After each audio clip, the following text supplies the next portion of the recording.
Assalamu alaikum and welcome to Islamic Audiobooks collection. I will be reading Stories of the Prophets by Ibn Kathir, which we downloaded from kalamullah.com. Let's read. Page 7. Prophet Adam, peace be upon him. Similarity between Adam and Jesus, peace be upon them. Allah the Almighty declared, "Verily, the likeness of Jesus in Allah's sight is the likeness of Adam. He created him from the dust, then he said to him, 'Be,' and he was." Qur'an 3 verse 59. The meaning of the angel's prostration. Adam opened his eyes and saw all the angels prostrating before him, except one being who was standing at a distance. Adam did not know what kind of creature it was that did not prostrate before him, nor did he know its name. Iblis was standing with the angels as to be included in the command given to them, but he was not one of them. He was a jinn, and as such he was supposed to be inferior to the angels. What is clear is that this prostration was to show respect and did not mean that the angels were worshipping Adam. Prostrating in worship is done only for Allah. Almighty Allah recounted the story of Iblis's refusal to prostrate before Adam. Remember when your Lord said to the angels, "I am going to create a man, Adam, from sounding clay of altered black smooth mud.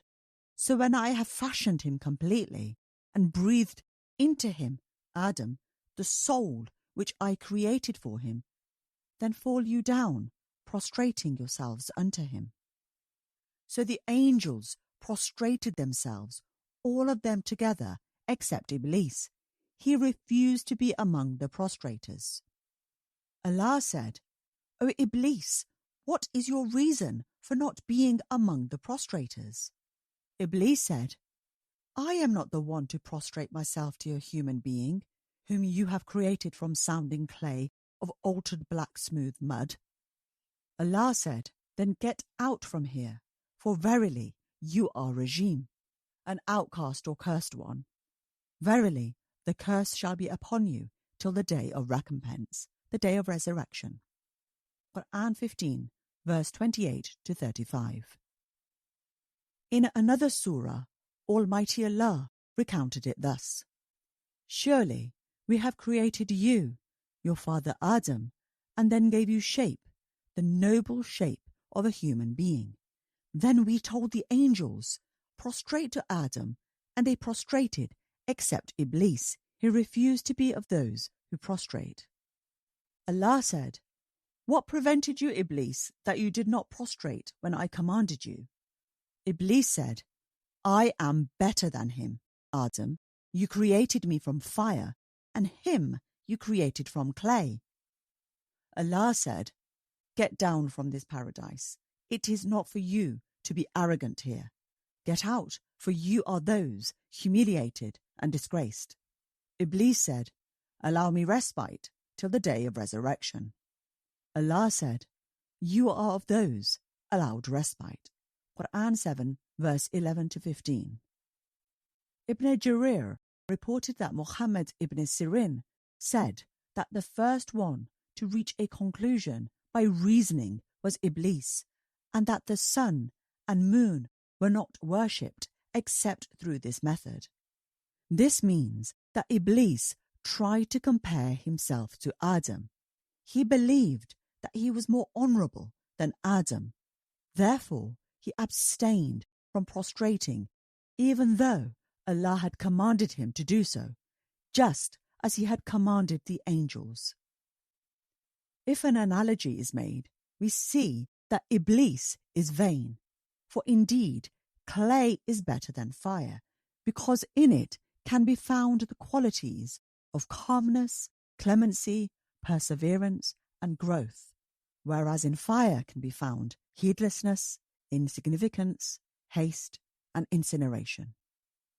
Iblis tried in vain to justify his refusal. Shall I prostrate to one whom you created from clay? Iblis said.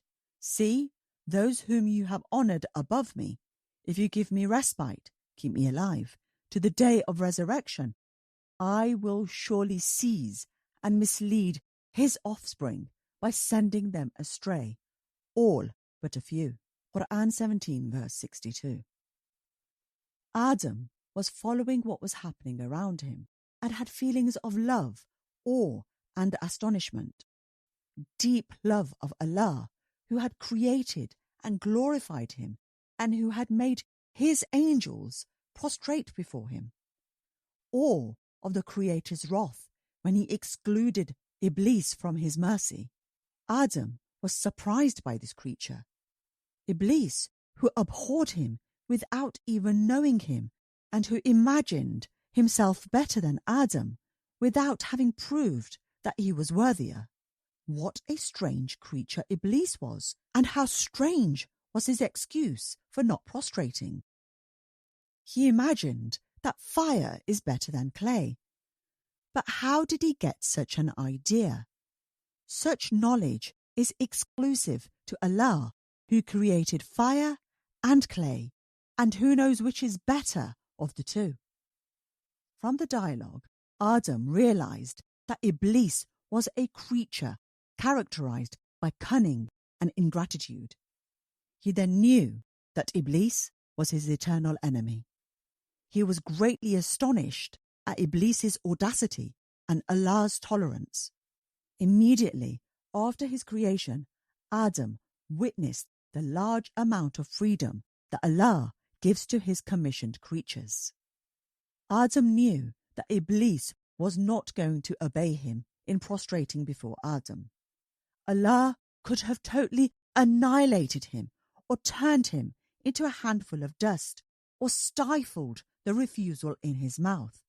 Yet, Allah gives his commissioned creatures absolute freedom, even to the extent that they can refuse Allah the Almighty's commands.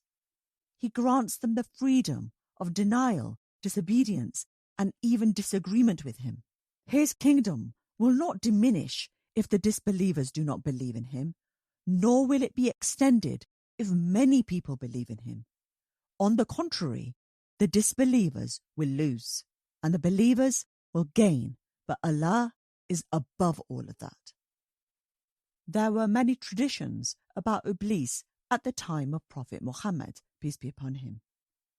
Ibn Masud, Ibn Abbas, and a group of the companions of the Prophet Muhammad, peace be upon him, said that Iblis had been the head of the angels in the worldly heavens. Ibn Abbas said in one narration that his name had been Azazil, and in another narration he said it had been Al-Harith.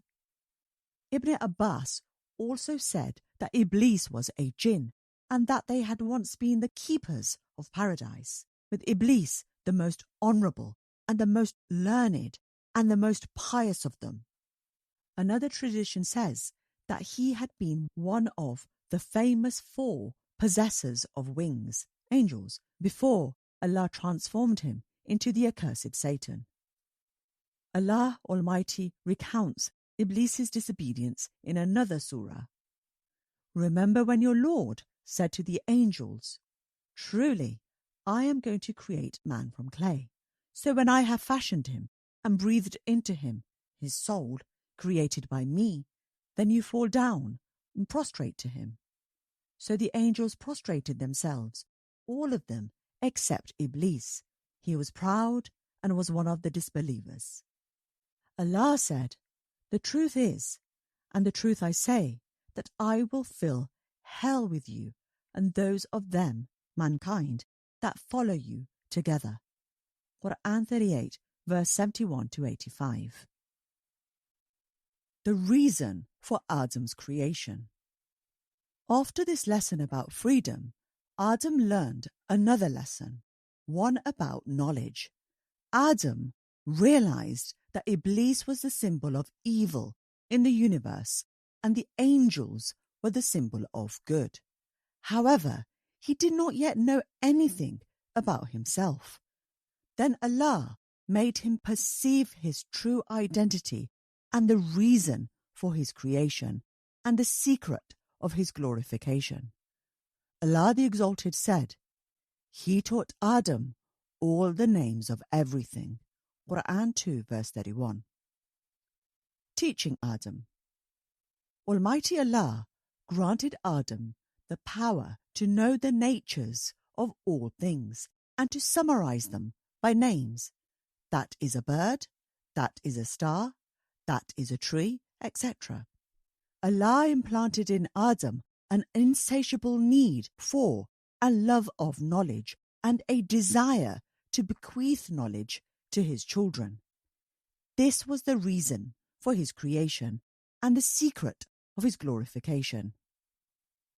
After Adam had learned the name of all things, along with their properties and uses, Allah presented them to the angels and said, Tell me the names of these if you are truthful. Qur'an 2 verse 31. The angels admitted their inability. Glory be to you. We have no knowledge except what you have taught us. Verily, it is you, the All-Knower, the All-Wise. Qur'an 2 verse 32. Allah Almighty then turned to Adam. O Adam, inform them of their names. And when he had informed them of their names, he said, Did I not tell you that I know the unseen in the heavens and the earth, and I know what you reveal and what you have been hiding? Qur'an 2 verse 33. Allah wanted the angels to know that He knew of their astonishment when He had told them about the creation of Adam, and that He also knew of their confusion, which they had not revealed, as well as what Iblis had concealed of his disobedience and ingratitude. The angels realized that Adam was the creature who knew what they did not know, and that his capacity to learn was his noblest quality. His knowledge included knowledge of the Creator, which we call faith or Islam, as well as the knowledge he would need to inhabit and master the earth. All kinds of worldly knowledge which are included in this. Adam knew the names of everything. Sometimes he talked to the angels, but they were preoccupied with worshipping Almighty Allah. Therefore, Adam felt lonely. One day he slept, and when he awoke, he found near his head a woman gazing at his face with her beautiful, tender eyes. The angels asked him her name. He replied, Eve. Hawa means living things. They asked, Why did you call her Eve? Adam said, Because she was created of me, and I am a living being. Ibn Abbas and a group of companions of the Prophet, peace be upon him, narrated that when Iblis was sent out of paradise and Adam was accommodated therein, Adam was alone in paradise and did not have a partner from whom he could get tranquility. He slept for some time, and when he woke up, he saw a woman whom Allah had created from his ribs. So he asked her, Who are you? She replied, A woman. He asked, Why have you been created?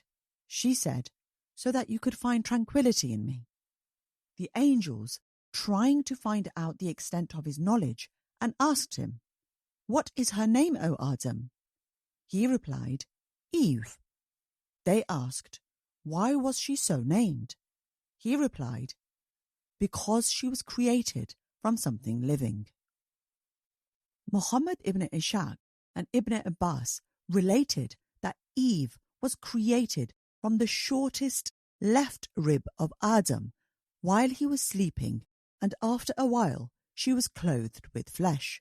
That is why Allah the Exalted said, O mankind, be dutiful to your Lord, who created you from a single person, Adam, and from him, Adam, he created his wife, Eve, and from them both he created many men and women. Qur'an 4 verse 1. Allah also said, "It is He who has created you from a single person, Adam, and then He created from him his wife, Eve, in order that he might enjoy the pleasure of living with her." Qur'an 7 verse 189. Abu Huraira narrated that the Prophet Muhammad, peace be upon him, said, "O Muslims, I advise you to be gentle with women, for they are created from a rib, and the most crooked portion of the rib is its upper part. If you try to straighten it, it will break, and if you leave it, it will remain crooked. So I urge you to take care of the women." Say Bukhari. Allah commanded Adam to dwell in paradise. "O Adam, dwell you and your wife in the paradise, and eat both of you freely with pleasure and delight of things therein, as wherever you will. But come not near this tree, or you both will be of the Zalimeen, wrongdoers." Qur'an 2 verse 35. The location of Adam and Eve's paradise. The location of this paradise is unknown to us. The Qur'an did not reveal it, and the commentators had 5 different opinions. Some said that it was the paradise of our refuge and that its place was heaven. Others regretted that statement because if it was the paradise of refuge, Iblis would have been forbidden admission and disobedience would have been forbidden as well. Still others said that it was another paradise that was created by Allah for Adam and Eve. A fourth group said it was a paradise on the earth located in a high place. Another group of commentators accept what was in the Qur'an without questioning where this paradise was located. We agree with this last opinion, as the lesson we learn from its location is immaterial compared to the lesson we learn from the events that took place there. That is it for today. Jazakallah khair for listening.